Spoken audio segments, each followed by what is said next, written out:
Hi hello good evening welcome to Anu's ఆటు Aha Telugu channel. ఓ అంటే ఓల్డ్ ఈజ్ గోల్డ్ మీకోసం బాల్ బ్యాడ్మింటన్ లో చూపిన అసమాన ప్రతిభకు గాను భారత ప్రభుత్వం నుంచి అర్జున్ అవార్డును అందుకున్న ఆ రంగానికి చెందిన తొలి క్రీడాకారుడు జమ్మల మడక పిచ్చయ్య. ఆ రోజు నుంచి ఆయన ఇంటి పేరు అర్జున్ గా మారిపోయింది. తమిళనాడు ప్రభుత్వం నుంచి the wizard of ball badminton award అందుకున్న పిచ్చయ్య టెన్నిస్ లోనూ ఉద్దండుడే. ఆయనకు ఇప్పుడు 97 ఏళ్లు. సెంచరీకి చేరువగా ఉన్న ఈ ఆటగాడి ఆరోగ్య రహస్యం ఆయన మాటల్లోనే. చూసే వాళ్లకు ఆటగానే ఉంటుంది, కానీ ఆడేవాళ్లకు అదొక పోరాటమే.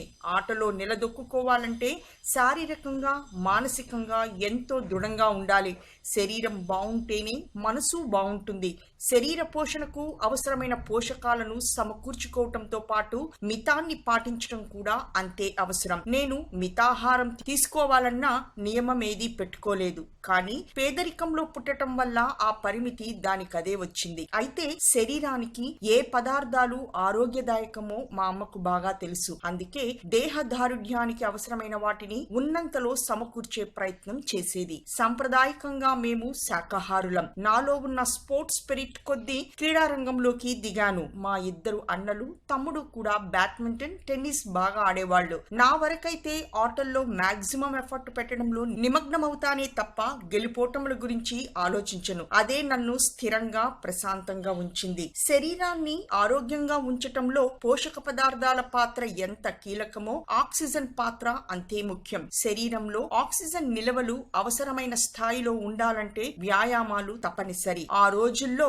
జిమ్లు గట్రా లేవు. ఉదయం వేళ 1000 దాకా బస్కీలు, 600కు పైనే దండాలు చేసేవాణ్ణి. సాయంత్రం యోగాసనాలు వేసేవాణ్ణి. ఇవి శరీరాన్ని దృఢంగా ఉంచటంతో పాటు ఆత్మవిశ్వాసాన్ని కూడా పెంచుతాయి. మా ఇంట్లో పాడికి కొదవలేదు. ఉదయం వ్యాయామం చేయగానే దాదాపు 1 లీటరు పచ్చిపాలు తాగేవాణ్ణి. లేకపోతే అన్నంలోనే పాలు పోసి పెరుగు కలుపుకుని తినేవాణ్ణి. మధ్యాహ్నం లేదా సాయంత్రం కానీ బాదం పాలు తాగేవాణ్ణి. మొదట్లో టీ కాఫీలు అస్సలు తాగేవాణ్ణి కాదు, కానీ ఆ తరువాత అతిథి మర్యాద కోసం తీసుకుంటున్నాను. ప్రస్తుతం రోజు ఉదయం ఒకసారి కాఫీ తాగుతాను, సాయంత్రం ప్రోటీన్ మిక్స్డ్ పాలు తాగుతాను.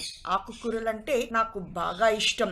ఇప్పటికీ ప్రతిరోజు కందిపప్పు తప్పనిసరిగా ఉంటుంది. మినుములు ఇంకా బలవర్ధకమైనవి. మినుములు, అన్నం, బెల్లం, పాలు కలిపి చేసిన పరమాన్నం భలే రుచిగా ఉండేది. మినుములతో చేసిన కుడుములను నెయ్యిలో ముంచుకు తినేవాణ్ణి. అలా తినడం రుచితో పాటు ఆరోగ్యాన్ని కూడా ఇస్తుంది.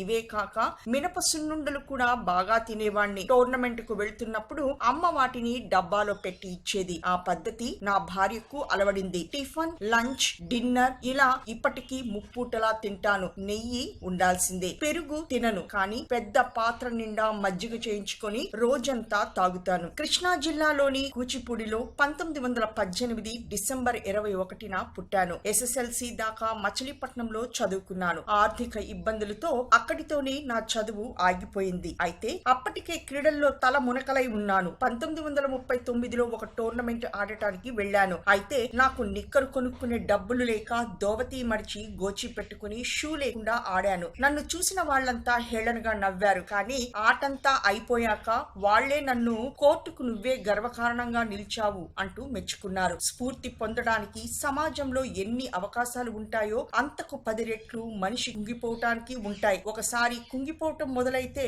అది మనిషిని పాతాళానికి తోసేస్తుంది.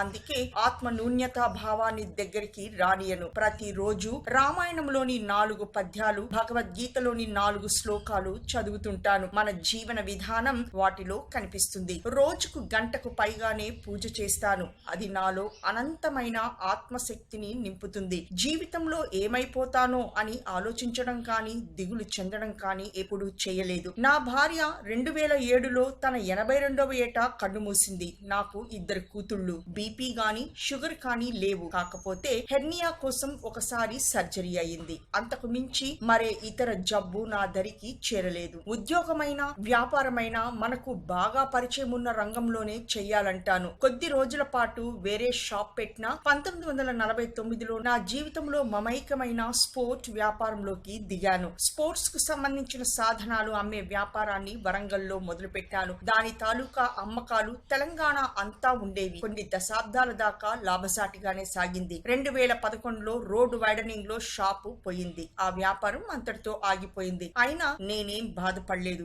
జీవితంలో ఏదీ శాశ్వతం కాదు. బాధలు మాత్రం శాశ్వతంగా ఉంటాయా? అలాంటి తాత్కాలికమైన వాటికి కుంగిపోవడం ఎందుకు? క్రీడల్లో ప్రత్యర్థి బలాన్నే కాదు, అతని బలహీనతలను కూడా పసికట్టి దాడి చేస్తాం.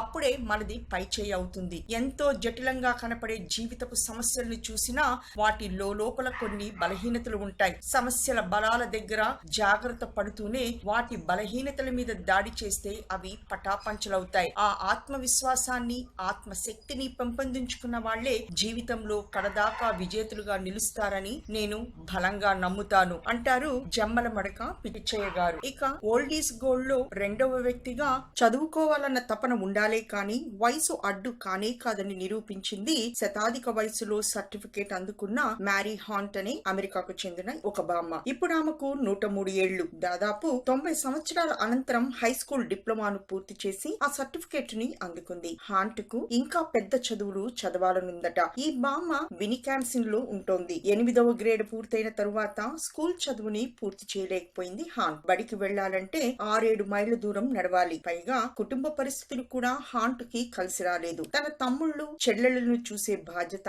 హాంట్ మీద పడింది. వారిని పెంచుతూ హాంట్ ఇంటికి పరిమితమైపోయింది. దీంతో 1928లో పూర్తి చేయాల్సిన హై స్కూల్ డిప్లొమాను హాంట్ పూర్తి చేయలేకపోయింది. చివరకు ఆ కలను 103 ఏళ్ల వయసులో నిజం చేసి అందరూ ఔరా అని ముక్కున వేలేసుకునేలా చేసింది. హై స్కూల్ పట్టాను పొందింది. ఇన్నేళ్లుగా హై స్కూల్ డిప్లొమా పూర్తి చేయలేదనే బాధ హాంట్ మనసులో ఉండేది. చివరకు దాన్ని కూడా సాధించి తన చిరకాల కోరికను నిజం చేసుకుంది. 100 సంవత్సరాలు దాటిన తర్వాత చదవటం అంటే మాటలు కాదు. కానీ హాంట్ పట్టుదలతో అంత వయసులోనూ తన లక్ష్యాన్ని చేరుకుంది. రివర్ వ్యాలీ హై స్కూల్ నుంచి హై స్కూల్ డిప్లొమాను అందుకుంది. ఇన్నేళ్ల తరువాత నా కలను నిజం చేసుకున్నాను. ఈ అపురూప క్షణాల కోసం ఎన్నో ఏళ్ల నుంచి ఎదురు చూస్తున్నాను అని హాంట్ తన ఆనందాన్ని వ్యక్తం చేసింది. తను ఈ డిగ్రీ సాధించడానికి కారణం తనను అన్ని వేళ్లా అంటిపెట్టుకుని చూసుకున్న నర్సేనని హాంట్ తెలిపింది. ఆమె సంబంధిత స్కూల్ అధికారులతో మాట్లాడి తాను పరీక్షలు రాయగలిగేటట్టు చేసిందని హాంట్ చెప్పింది. నేను పుట్టింది 1911లో.